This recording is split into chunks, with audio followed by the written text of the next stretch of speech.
Hello, ladies and gentlemen. Welcome to the concession stand here on the KB Radio Network. I am your host, Kevin Reed, and welcome to the review of Spider-Man Brand New Day. This is the non-spoiler review of the latest film in the MCU, the 38th film to be exact in the Marvel Cinematic Universe, but the fourth film in the MCU Spider-Man universe, starring Tom Holland as our friendly neighborhood Spider-Man, aka Peter Parker, starring alongside of him. Returning, you have Zendaya, Jacob Batalon, as well.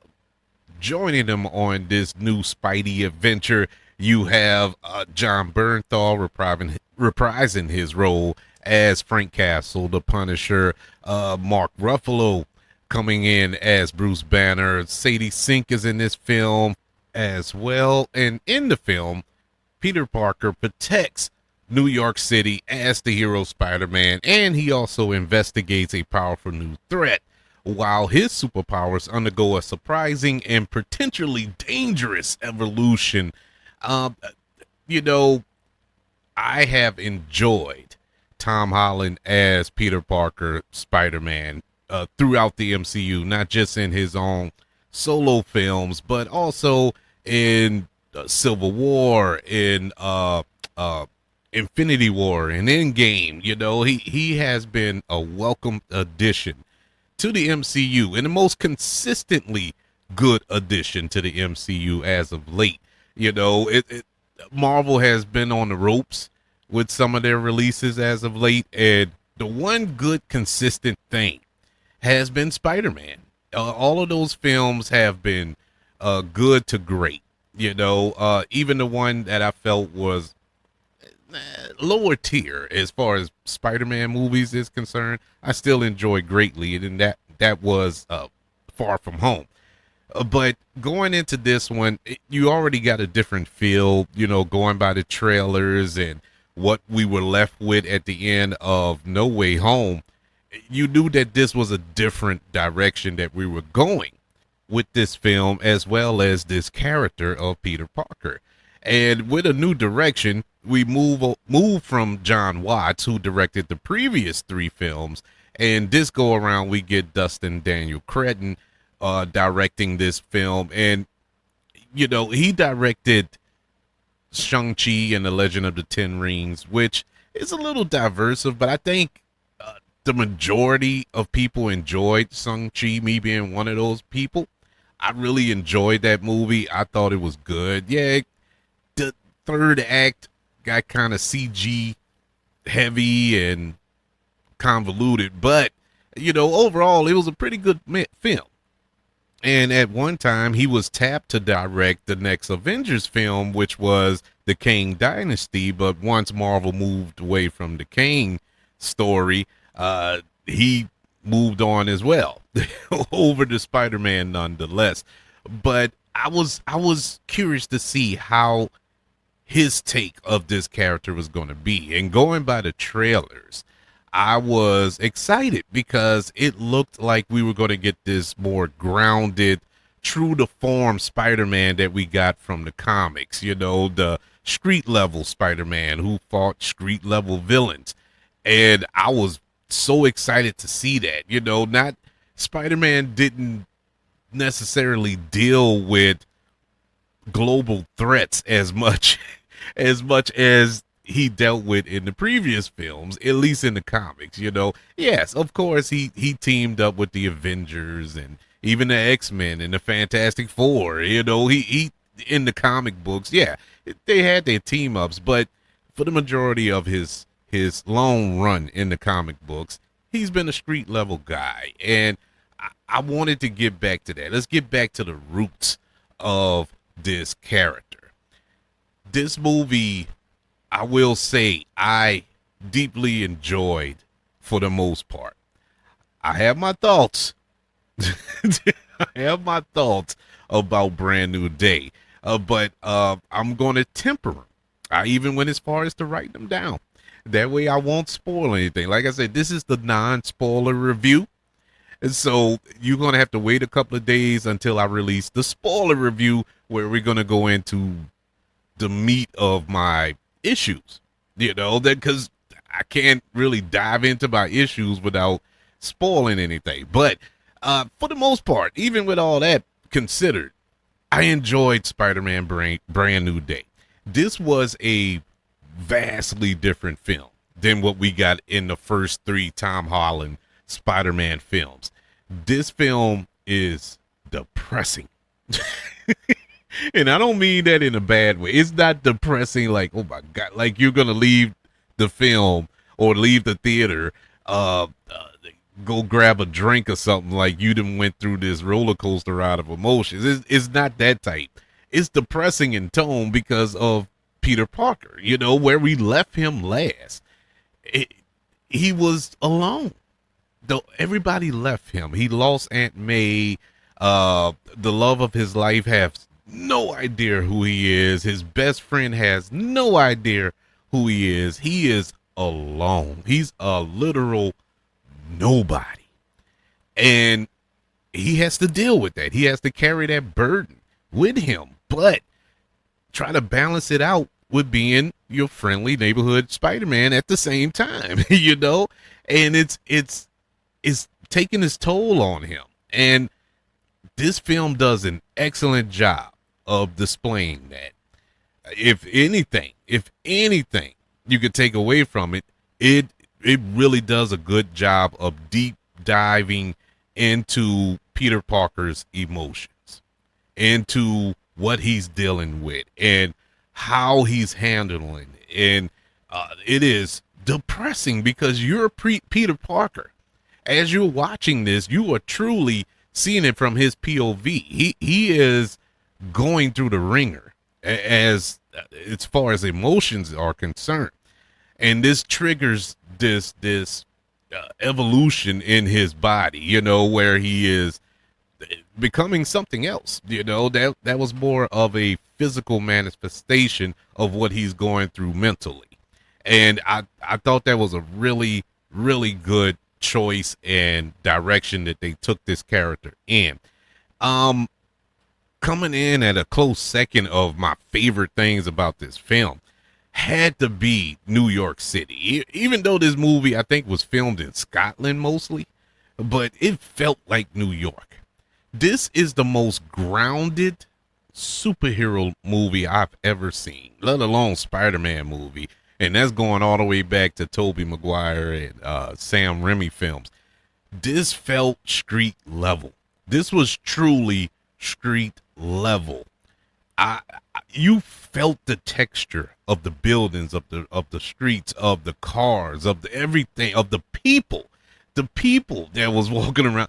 It felt like New York City. I've only been blessed to go to New York City twice in my life, but the two times that I've been there, it's a vibe, man. Like if you go to different places, you feel the vibe. But I felt it in New York. New York has a heartbeat of its own, just like New Orleans. I'm not gonna poo-poo on my town, but it's something about New York City that just has this certain little flair to it. And the film captured that. It felt real. It felt lived in. The world didn't feel like a CGI mess. You know what I'm saying? Like you see in all of these superhero movies these days. It felt real. It felt like you can look up and see Spider-Man swinging from these buildings, I really love that aspect about this movie. It raised the stakes in a sense. It really did. The other aspect of this film that I deeply enjoyed was Tom Holland, Zendaya, and Jacob Batalon. Even though this is the fourth film that these actors have been a part of this franchise and playing these characters, it feels like this, for all three actors, this was their best performance of these characters, hands down. Not even close. It is, Tom Holland was so good in this movie. So good in this movie. It felt like he finally got it. And I'm saying that he always had it. always looked at him like, man, that was the most perfect casting in Marvel history in my eyes. But this movie just felt like he just, just broke free and became Peter Parker and brought it to a level that I really wasn't expecting him to bring it. Zendaya, for the first three films, you can make an argument she is an annoying character of MJ. She is very annoying. And, you get the charm of her, the charisma that Zendaya brings to a role. All that's there. She's not a hated character, but you can get where she's kind of annoying. Not in this one. This movie, she's still MJ, just mature. And I think that's the through line throughout this film. It's a mature Spider-Man film as far as, compared to the first three. This is a Spider-Man that's an adult now. MJ is an adult now. Ned is an adult now. So they have to act and speak like an adult, but still keep those little elements, keep that core that you fell in love with throughout the first three films of this franchise. But Zendaya, she brought it in this. Oh my God. There was a scene in here, and I'm not going to get into too deep with it now. I'll talk more in depth with it with the spoiler review. But man, you talking about, oh my God, it was gut wrenching, that scene. And her and Tom Holland was just perfect. I mean, of course their chemistry is fire because they're married. I mean, they've been together forever, so they're gonna have chemistry. But man, it was great. That was a great scene towards the middle of this film. And of course, Ned, Jacob Batalon, he was awesome in this as well. Our new additions to this cast, Jon Bernthal as Punisher. This was probably my favorite. I'm not going to go as far as say his best portrayal of the Punisher in the MCU, but this is definitely my favorite portrayal of Frank Castle in the MCU. I think Jon Bernthal had fun. You could tell he had fun this time, because going back to the Netflix Punisher show, and even when he popped up on Daredevil Born Again and whatnot, and just recently with One Last Kill that's on Disney Plus, is so depressing. He's so moody. He's Frank Castle. He only has one gear. In this film, Frank Castle has several. And it still honors the character perfectly. You don't deviate from the Frank Castle that we all know and love, that only has one solution to that problem, and that's kill it. And that's still here in this movie, even though this is a kind of a lighter Frank Castle, but it's not as hardened as we've seen him in the past. Mark Ruffalo was great. Once again, it probably one of the best Hulk sequences I've seen. And I'm not joking. This was great. You could, in the MCU, I'm telling you, the scene with, and I'm not spoiling nothing here because it's in the trailer, but the scene with Spider-Man and the Hulk fighting was unbelievable. Probably the best Hulk fight I've seen in the MCU. I have nothing else to say on that. Speaking of nothing else to say, Sadie Sink was the star of this film, and I'm gonna leave it at that. I'm gonna leave it alone. Going to go more in depth in the spoiler review, but she was fantastic. Going into the negatives of the film, the only negative I can really it's only one negative I can speak on in the non-spoiler review.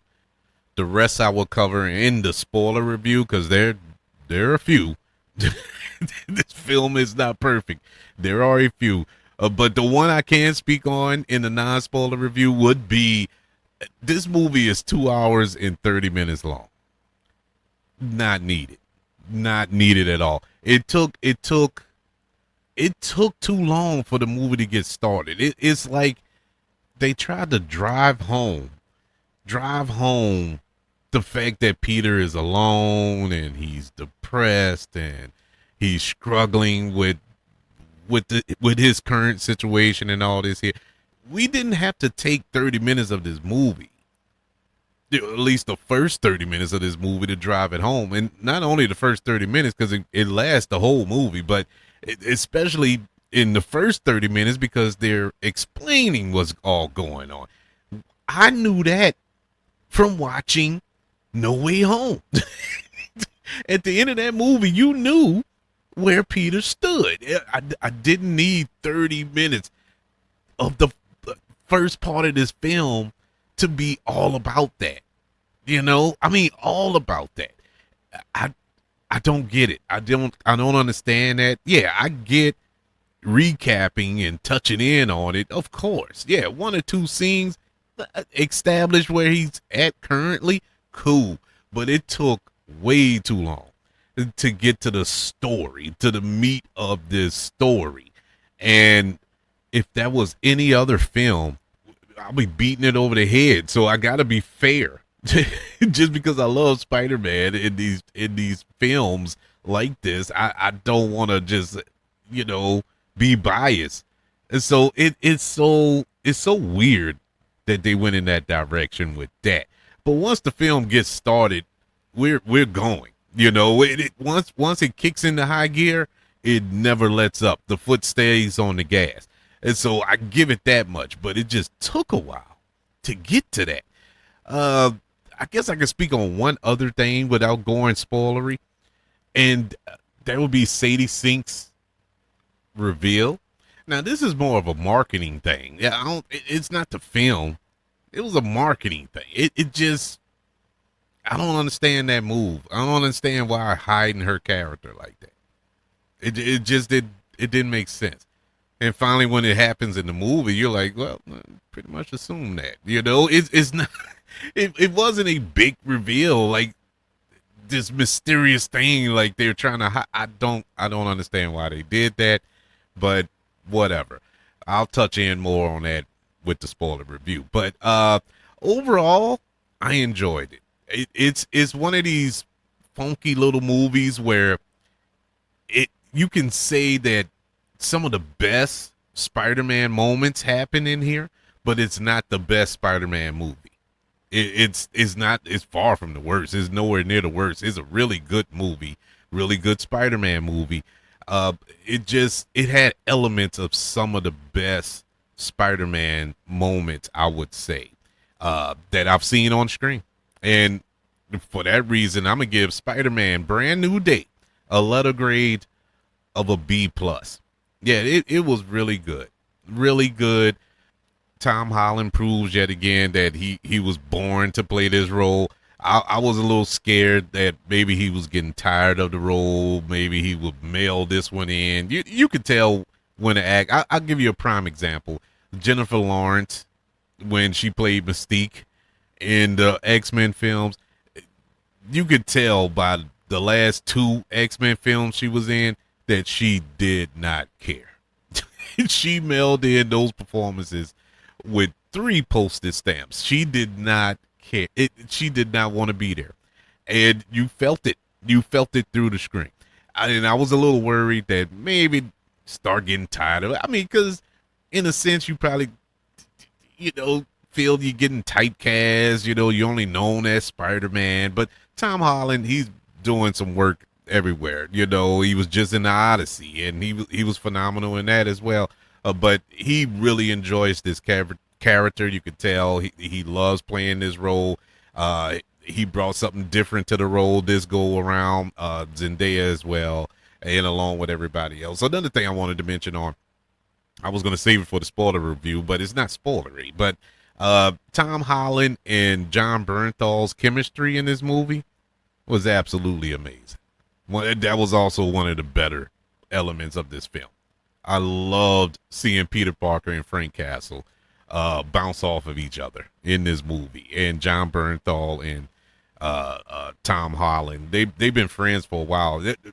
Little fact for y'all, in case you don't know, when they were auditioning for Spider-Man and Punisher respectively, they were auditioning with each other. That's how far back they go. They pretty much helped each other get those roles. They filmed each other's audition. That led to Tom Holland getting the Spider-Man role, and it led to Jon Bernthal getting the Punisher role. It came full circle in Brand New Day. I thought that was cool, and you could tell that it was kind of a homage to their friendship. And look where we came. Well, look where we started and how we are right now. It was beautiful. But yeah, that was great. But like I said, stick around. Wait till this weekend when I drop the spoiler review, and I can go more in depth into my problems with it, because I do have a few. I do have a few. But also in that review, we will go over some Easter eggs and some predictions going forward in the MCU and in Spider-Man, the character in his on his own. What's his plans going forward? We'll see. But that's my thoughts on Spider-Man Brand New Day. I would like to know yours. Did you watch it? Have you seen it yet? Let me know. Let me know where it ranks in your Spider-Man film lineup. Subscribe to the KBRadioNetwork.com website, where you can get notified of all new episodes dropping on that site. Also, don't forget about YouTube. Subscribe to the KB Radio Network channel and like this video while you're there. Don't forget about the 5 stars, the reviews, and sharing this show if you're listening on Apple Podcasts, Spotify, iHeartRadio, wherever you are currently listening to the concession stand here on the KB Radio Network. Everybody, thank you for joining me for this review of Spider-Man Brand New Day. Want you all to know that I love you, continue to love everyone, and until we speak again, you all be blessed.